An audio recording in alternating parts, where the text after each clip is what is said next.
ఈ అలేఖ్య చిట్టి పికల్స్ ముగ్గురు అక్క చెల్లెల్ని ఉరి తీసేయాలండి. అది ఎందుకంటే నిన్న సోమవారం 7వ తారీఖున ఏదో తెలంగాణ బార్డర్లోని 6 సంవత్సరాల అమ్మాయిని రేప్ చేసేసి చంపేశాడు. వాడి గురించి మీకు తెలియదు, ఎందుకంటే మీరు పచ్చడి తర్వాత ఆంధ్రప్రదేశ్లో వస్తే 12 ఏళ్ళ అమ్మాయిని రేప్ చేసేసారు ఎన్టీఆర్ జిల్లాలోని. అది మీకు తెలీదు, నిన్న జరిగింది.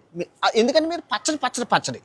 ఆ తర్వాత మళ్ళీ ఆదిలాబాద్లోని నిన్న 7 ఏళ్ళ అమ్మాయిని 2 అబ్బాయిలు రేప్ చేశారు. దాని గురించి మీకు తెలియదు, మీరు ఎందుకంటే పచ్చడి. అది పక్కన పెడితే శ్రీరామనవమి రోజు గుడికి వెళ్ళిన ఒక అమ్మాయిని 7 మంది రేప్ చేసి గుళ్ళోనే నోట్లో వచ్చపోసి వీడియో తీసి పెడితే అది ఎవ్వరూ తెలియదు. వాళ్ళ ఫోటోలు ఉన్నా కూడా వాళ్ళు ఏం చేయలేదు, ఎందుకంటే పచ్చడి. అదే ఈ పచ్చడిని ఎంత గుద్దకు సిగ్గు ఉండకపోతే అమ్మాయిలు మేము చచ్చిపోతున్నామని వీడియో చేసి పెట్టారు, ఈరోజు పెట్టారు. మమ్మల్ని వదిలేయండి బాబో, రామప్రభు మమ్మల్ని వదిలేండి. ఇప్పుడు తిట్టిన అమ్మాయి ఎవరైతే ఉందో అలేఖ్య అనే అమ్మాయి హాస్పిటల్ పాలైపోయి చావు బతుకుల్లో ఉంది.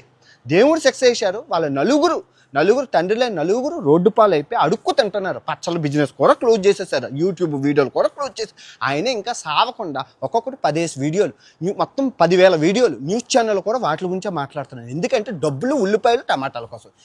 గుద్దకు సిగ్గు ఉండాలి. పచ్చళ్ళు అమ్ముకున్నోళ్ళు, కూరలు అమ్ముకున్నోళ్ళు, పూసలు అమ్ముకున్నోళ్ళు చాలా ఇంపార్టెంట్ ప్రస్తుత సమాజంలో. ఎన్ని వదిలేసి